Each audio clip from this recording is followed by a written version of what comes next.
Welcome to the YouTube version of Red All Over the Land, the Liverpool fanzine, which now has an advert.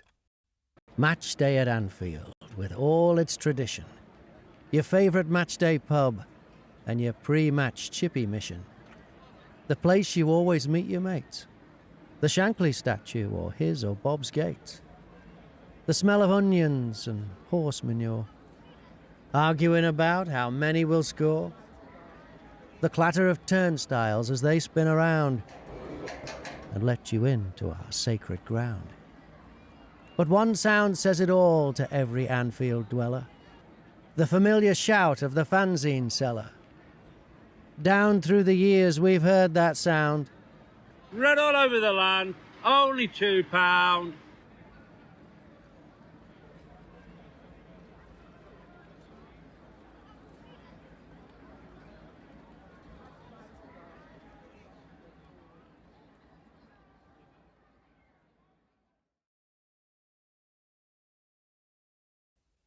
Tonight, the editor of Red All Over the Land has been and gone and done it.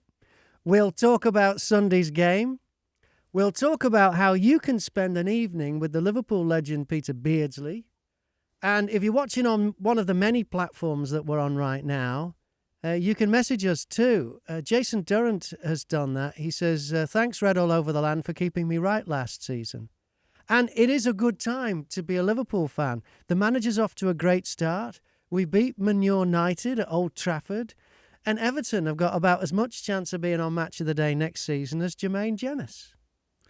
The editor of Red All Over the Land, the Liverpool fanzine, is John Pearman. He's the creator and he's been in charge for almost 30 years. Good evening, John. Good evening. And first of all, congratulations on the nuptials. Thank you very much. Yes, I now wear a wedding ring. First time in 78 years. Now, as long as I've known you, you've been with Mary and only you weren't married. So what changed? And how long were you together before you got married? Over 25 years. Yeah. And then we were in a bar in Greece. It was hot. It was a lovely evening. Not too hot. It was a lovely evening. And Mary says, shall we get married? And I thought about it and said, yeah. Right. So there we go. Yeah. Well, it was a lovely day in Chester. And Dave Jaggs, you booked again from the Ragamuffins, who we've had at Red All Over the Land events. He was brilliant. Really good. It was good to talk to John Mackin, who's a proper old school match-going fan. Steve, of course, the fanzine seller, was there, and he didn't tell too many dodgy jokes. So it was a great day. Yeah. Thanks for inviting me, John. It was nice. No, that was good. So the fanzine, how are sales going? When I last saw you, which was in person, which was just before the Brentford game, you'd sold out of your stack there, where you were behind the main stand. Yeah, this issue it sold reasonably well. In fact, it has sold out by the last few copies. Yeah. But we did have a few problems because the turnstiles weren't letting people in at the rate they should have been because people were still queuing up to get their NFC pass downloaded. So it wasn't all the club's fault. It was the people who had got the phones and hadn't downloaded the NFC pass to the phones. So that caused a lot of problems at the turnstiles, and it did affect Steve's selling, but he still managed to get through. Yeah, I went in about an hour before kickoff, and I had to queue to get in. So I couldn't work out what was going on. And they reckon so it was fans who hadn't downloaded the little app first, or hadn't downloaded the ticket then onto the That's app. right, yeah. So they had to be briefed in how to do that. It doesn't take the club long to do it because I've had problems at the very start, and they sorted it out. I would say in 90 seconds they'll sort it out. What, they grab your phone and do it for you? Yeah. Right, okay. Yeah. They're experts. So that suggests there were a lot of first-timers at the Brentford game then, yeah? I think that's possibly true. There were more debutants in the crowd than on the pitch. That's a fact because there were none on the pitch. Yeah. There there was a host of them in the dugout, um, and yeah, and it's all gone quite well. So yeah, I think on Sunday, listening to it on the or watching, I should say, on the TV, the away support did sound very loud. Yes, they So, did. Yeah. They but I thought sounded it. louder than actually the Cop was at the Brentford game the week before. Uh, I was going to say, I think there was a bit of a more. I'm not going to say subdued. I will say polite atmosphere against Brentford. I think Yeah. people. Um, it is strange when you look around now. My first thing, I was in the main stands. First thing I do is look at the dugout, and I'm waiting to see some histrionics from the manager. Well, it didn't happen. Yeah. I mean, if there's a bad decision or something, and Jurgen's halfway on the pitch, was, but Arne seems a little bit more composed for Well, now. well, let's hope that doesn't affect the atmosphere. A weird thing happened. I was on the Cop in block 103, row 9, and just behind me, to the left of me, when they started reading out the Brentford team, I heard booing, and I should have said so. I felt like going like, "What's this about? It's Brentford." You know what I mean?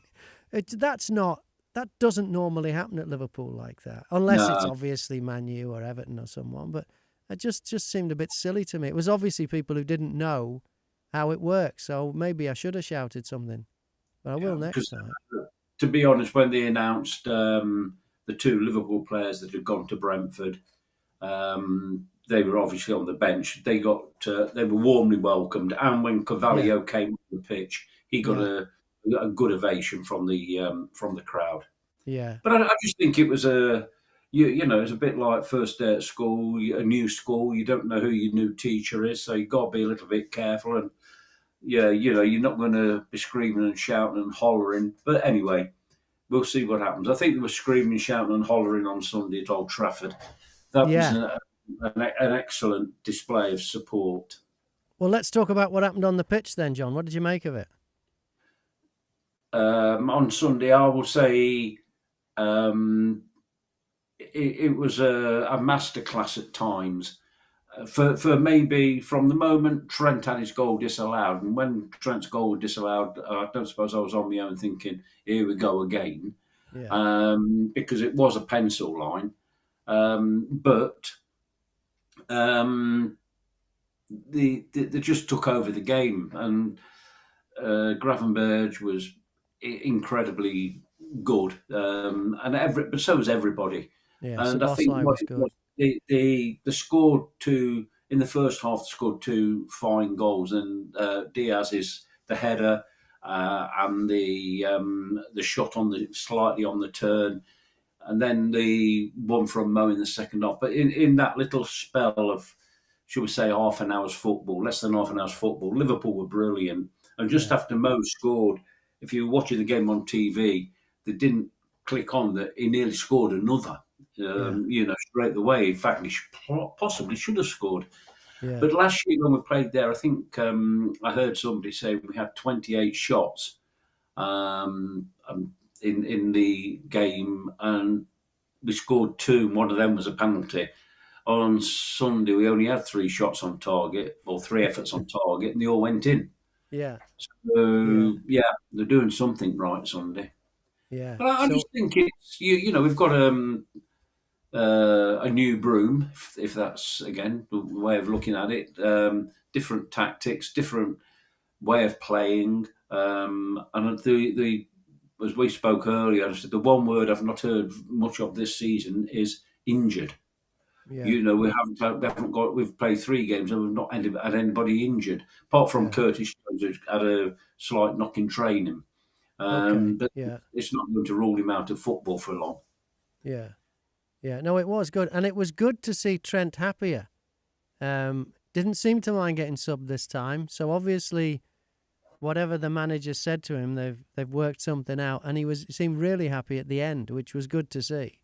I think players have to understand that there's guys on the bench who want to participate, Yeah, and they've also got to think.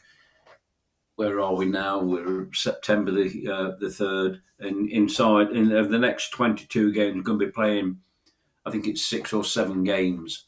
So yeah, those rested minutes might come in useful. Yeah. It's going to be a long season. It's going to test the strength of the squad to its limits again. But what I've noticed now is that we've now signed the new player from Juventus, but strangely, Federico. I think you yeah, say it. I think this is how you say it. Chiasia.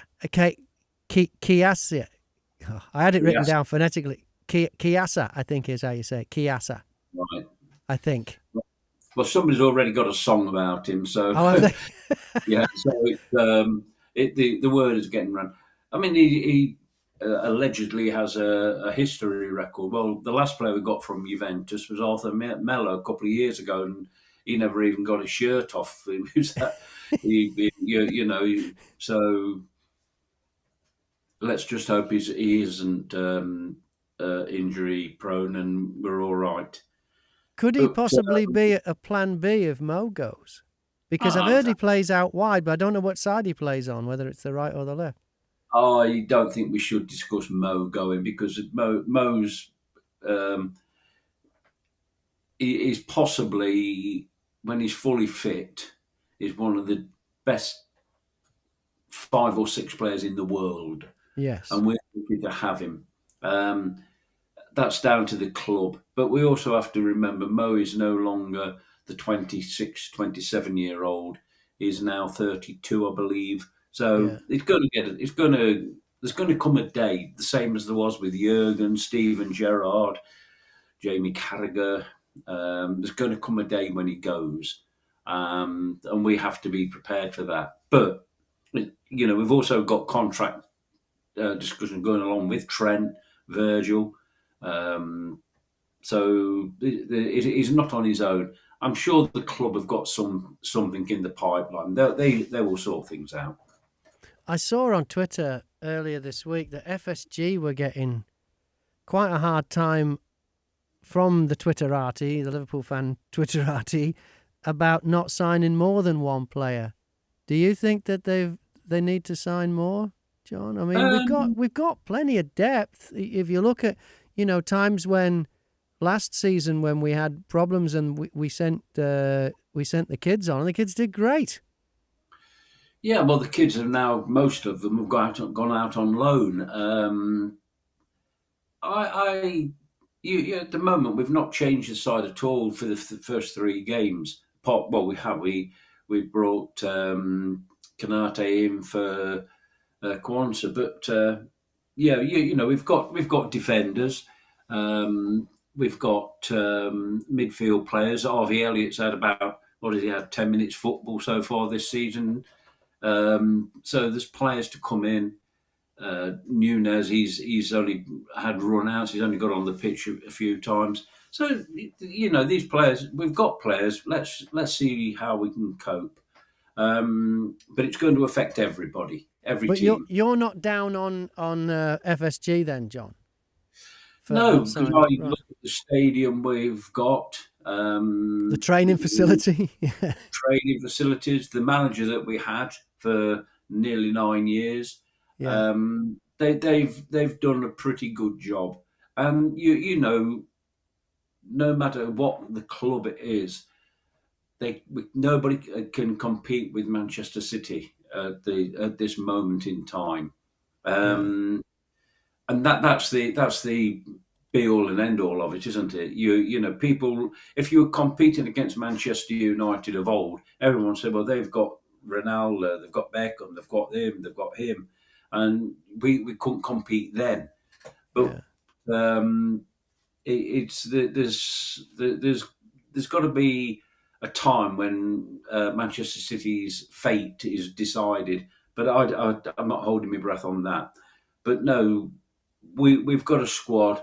We can only put 11 players on the pitch. Um, we've got we had if you looked at our bench on Sunday and actually sat down and thought about it, you could look at our bench and you say that ain't bad. They looked at Manchester United and they got people there that won't get a game with us, Yeah. and that's the way the game's changed around. You know, they've just they're still using people like Johnny Evans, who's retired more times than Frank Sinatra. That's the way it is. Yeah. Have we got what it takes then to do it this season? I don't think we'll win the league. I think if we finish in the top four and we're in the Champions League, and again, I always say win a cup, it makes you feel a lot better.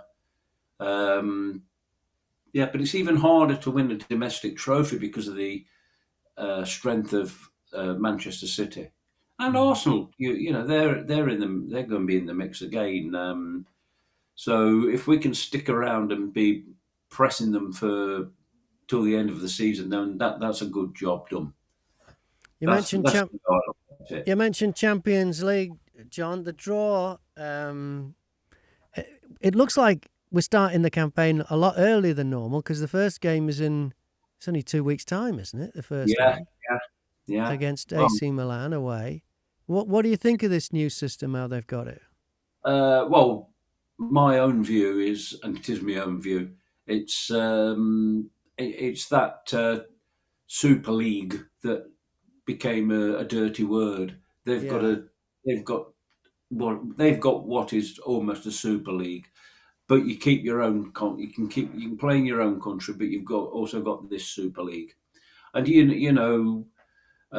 going to make some teams. I'll comment on a club like Celtic. They're going to be making maybe 30, 40 million pound out of it. That's manna from heaven for Celtic. Whereas Rangers are in the Europa League and they're going to be making peanuts by comparison. Mm. So a club like Celtic would welcome this, and so would some of the other clubs. They'll welcome it.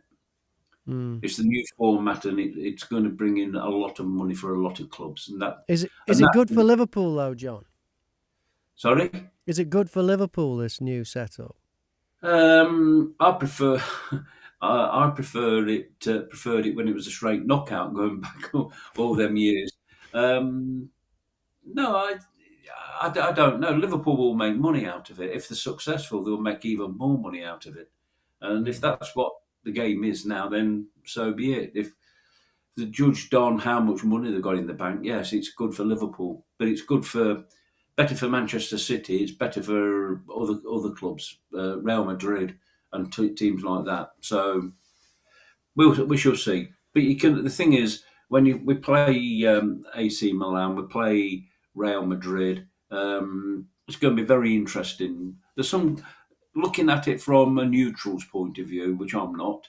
There's some enticing games there. And for the lads who travel, there's some decent trips as well.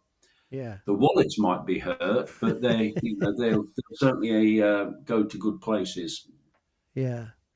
Now, just getting back to Anfield itself, as you know, I didn't get to. I don't think I got to any games last season. Went the season before, but anyway, I went to the pre-season one against Sevilla this season, and I went to the Brentford game, and I noticed something's changed about the Albert, the pub behind the Cop. There's no signage on it anymore. I don't think it even opened for the pre-season friendly. It opened for the Brentford game, but it doesn't say the Albert anymore. There's no sign on it or anything. What do you know anything about what's going on there? No, it only opens on match day. That's what I do know. It doesn't look the appealing place it used to, but I've not been inside. I've not stepped inside for a long while, Yeah, so I don't know why they only open on 1 day a week now, yeah. and probably don't open at all in the summer. In fact, come to think of it, I went to a couple of concerts there, and it wasn't open when they had the concerts there. Right. So. But yeah, so it's Well, it's got to be yeah, about money. They just mustn't make any money except on a match day. So they've just well, decided that's that's. possible because the thing is that the area is no longer what it used to be when people would go in the Albert on a Friday night for a game of darts or dominoes or something. I don't know what they did, Yeah, but it's now a match day pub. yeah, Um, so, but you know they have a singer on. On match and days, yeah. yeah, so and I don't think you'll find locals going in there anymore. Well, I hope the Albert survives because it, I don't want to, from the outside it doesn't look good, and that's one of the things that connects the tradition of Liverpool Football Club with the modern game, and that you can't stop progress, but that it's nice to have certain things that are constants, and the Albert, I think, is one of them. To have all those pennants in there from all over Europe and the photos they have up in there, it's just, it's a wonderful shrine to Liverpool Football Club. I said to my wife, I said to Julie, I said, maybe the club should buy it and sort it out, but keep it, keep the vibe of the place, but just modernize, particularly the outside. She said to me, yeah, maybe they could get around to putting a lock on the ladies' loo, if they didn't. She said, but No, she you're didn't want to go any further on than that. that is yeah. Yeah, but if But anyone the knows what's going on with the Albert, if there is trouble there, because I'd hate to see it disappear. It is something special. Yeah. Yeah, it used to be the place to go. Going back to the '60s, that it was like the Park and the Arkles. There Yeah. were the local pubs, and the match day fans would go in there. I always used to go in the Albert after a game and meet up with a crew of lads. But yeah, that all changed when Red All Over the Land came on the scene. Well, I hope it survives, and I hope that the two Chinese chippies on Walton Breck Road survive as well. I think they do a cracking trade on match days anyway, so they I should don't do. think they're in any. I No, think they China. didn't look. They both looked like they were No, thriving. no. But the Albert, it just doesn't look right from the outside. I don't like it looking like that. I want it preserved. It's a historical building, and it should Yeah, maybe it yeah. should get a listed status or something. Or the I don't know, or maybe the club could buy it, and I don't know, because they would contract out the running of it, wouldn't they? And I Yeah, don't know. I don't know what's going on. I don't know, but But yeah. I had a new experience when I went to the Brentford game, because as you know, I live in Hertfordshire. I joined the Northampton and Milton Keynes supporters club and went up on the bus with them for that, and they were great. It was a full bus as well, 50-seater bus, and Nikki was great, and she told me that they're celebrating their 50th anniversary as a Liverpool supporters club. And the origin story is all to do with Phil Neal. So I've asked her if she'll come on an episode of Red All Over YouTube. Do you know much about the origin of that fan club, John? well, I know you. I think you said it started off as the Northampton Yeah, supporters. when Phil Neal played for them, Yeah, for yeah. Northampton Cobblers, yeah. I do remember. I do remember Dolly, who ran the Northampton Supporters Club for forever.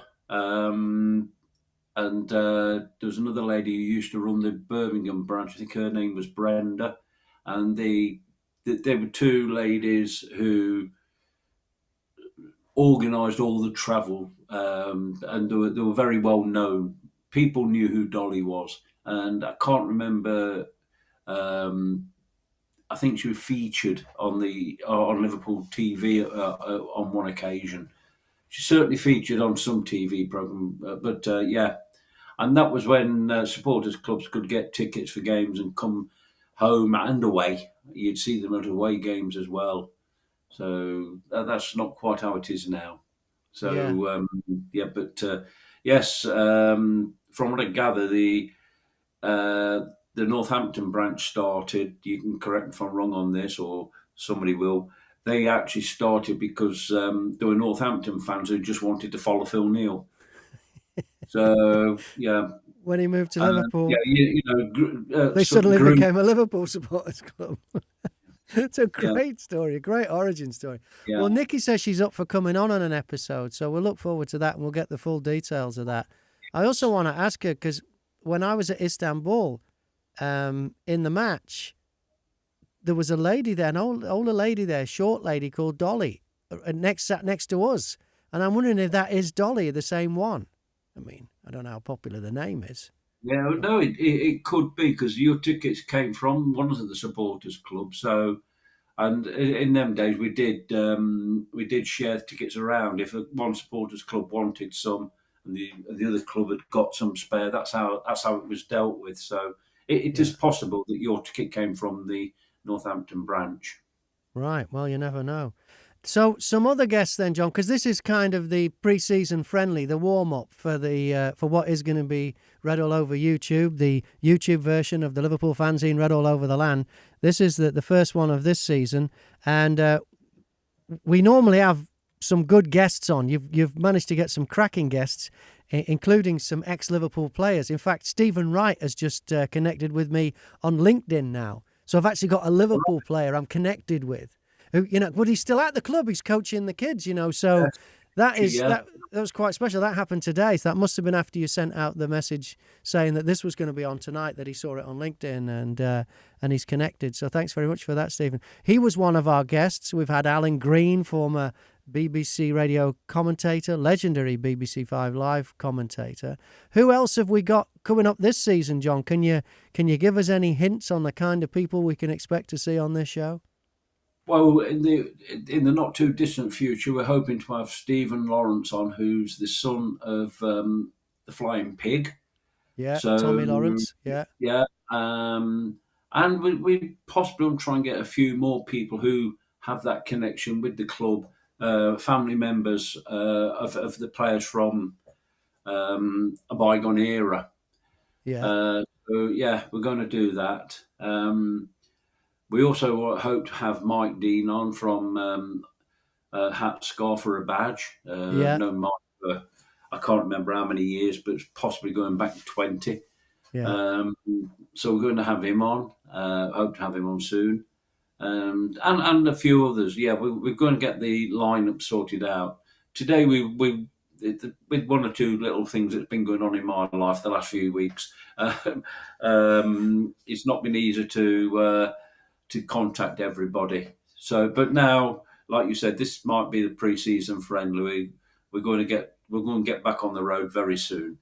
The Great. problem we might have to switch a night because of the European Being games, on a but Tuesday, yes, yeah. we can sort that. But they kick off at 8, so we might be able to do a pre-match one. Never know your luck, John. Yeah. And So as well as that, coming up October the 12th, which is only about 5 weeks away now, you've got another big night. We've put on live events with Red All Over the Land. We've had Kevin Keegan did a great one. Phil Thompson did a great one.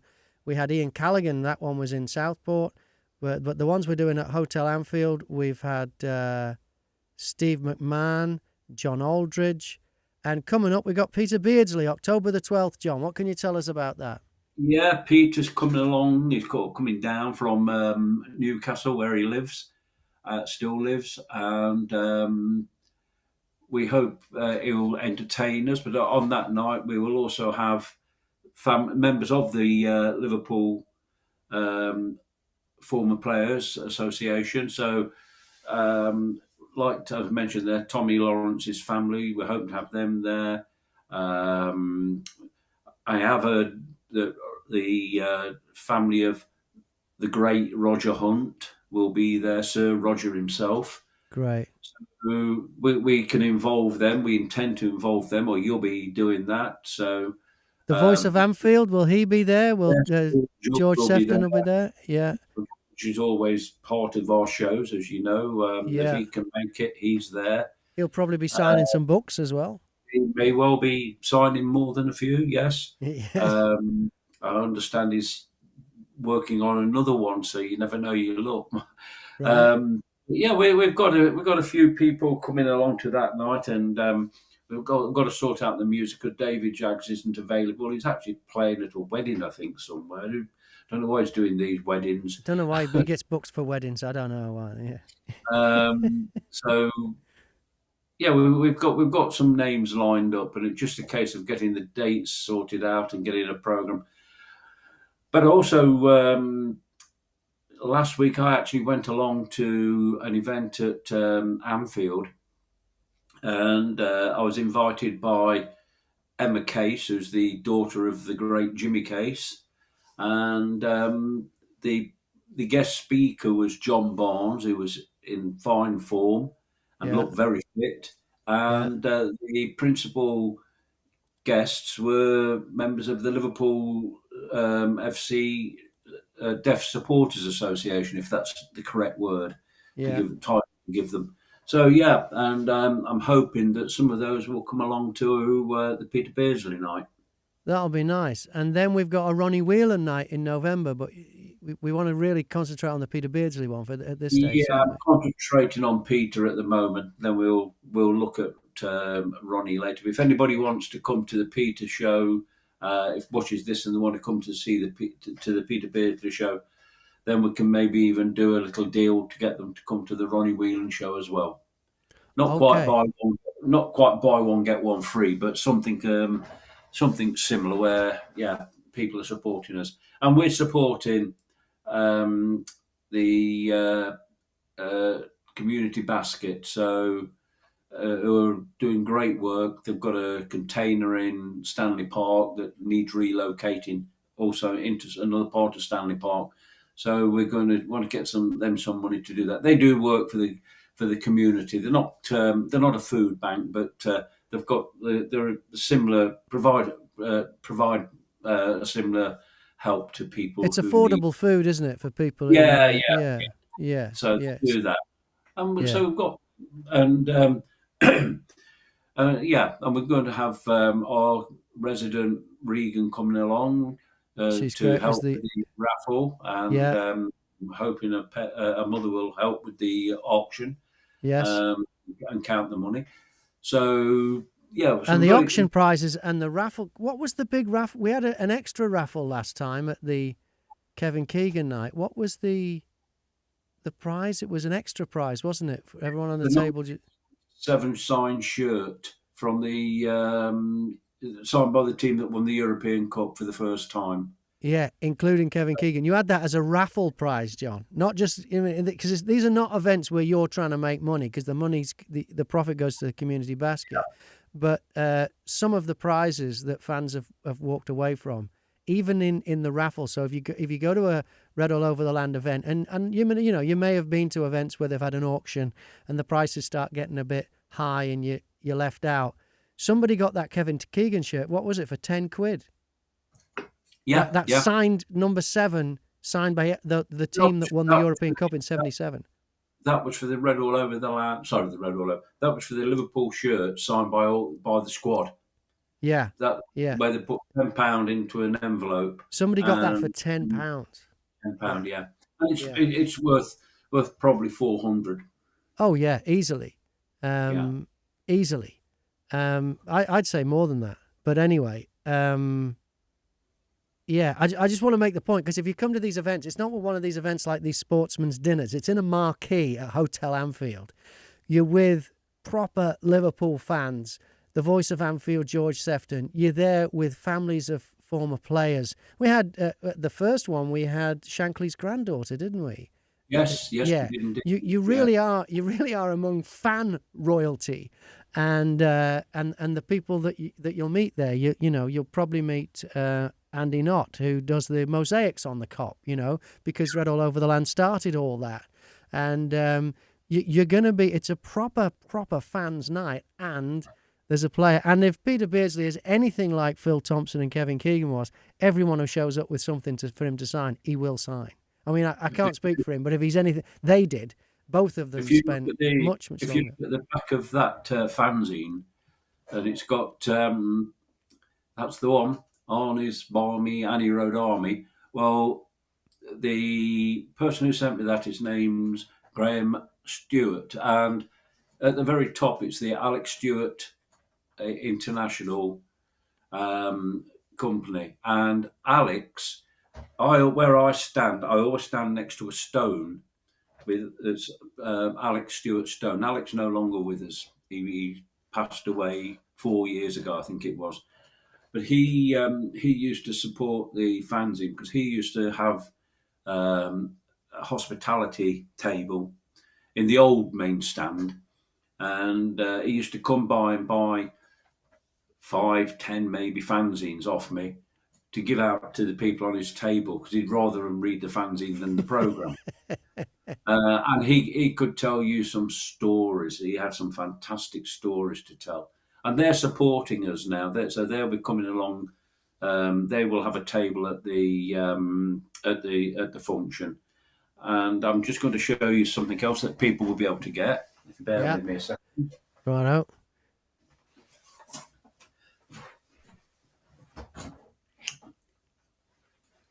These are Jurgen Klopp medals. Sorry, Just hold it up a bit. There you go, John. Hold it. Yeah, I see. Yeah. So anybody who just tilt it forward, John, so we can actually see the medal. Yeah, and then lift it up. If you can see what says inside, it's. I'll read out. It's. This is a very special club. I didn't make them believe. I reminded them what happens when you believe. Jurgen Klopp, and these medals are pretty sturdy. So people who book a table will get one of these.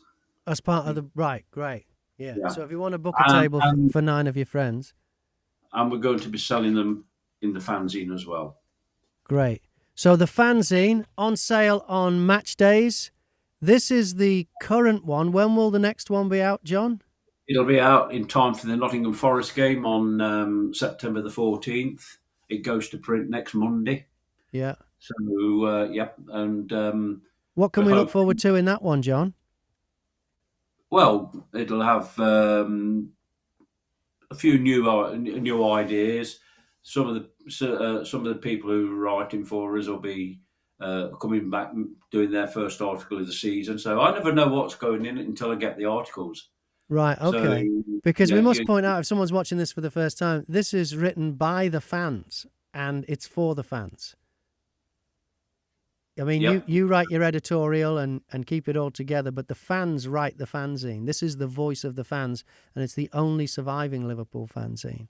And the good thing about it is if the more articles that we get sent in, the less I have to write. Okay. All right. Okay. So if someone can't get to Anfield on match days, it's available at News from Nowhere on Bold Street. Yes, and also from hat, scarf, and a badge now. Mike sells them in there. Yeah. So, but Bold Street, get down to there. It's only 200 yards from less than 200 yards from Central Station. Yeah, and they're a supporter of ours. Yeah, we hope to see them at an event soon. So that's good. Or you can subscribe and have it sent in the mail, which is handy. Anywhere in the world. Anywhere in the world. Yeah, even Manchester. And do you have any subscribers in Manchester, John? Actually, we've got a couple, yeah. Really? Yeah. Okay. All right. Somebody called Beckham, Ferguson, yeah. Right. And they wanted to read something that was well written. So okay. Well, to subscribe and to get more information about Red All Over the Land, and also to book your tickets for the Peter Beardsley night, we'd love to see you there. redallovertheland.com is the address you need. redallovertheland.com. You can see it on the screen there. John Pearman, thank you so much. No, thank you, Graham. Thank you for hosting the show. Just you and I tonight, and it's good. Yeah, and we're back at full strength shortly. All right then. And in the meantime, you'll never walk alone. Match day at Anfield with all its tradition. Your favourite matchday pub, and your pre-match chippy mission. The place you always meet your mates. The Shankly statue or his or Bob's gate. The smell of onions and horse manure. Arguing about how many will score.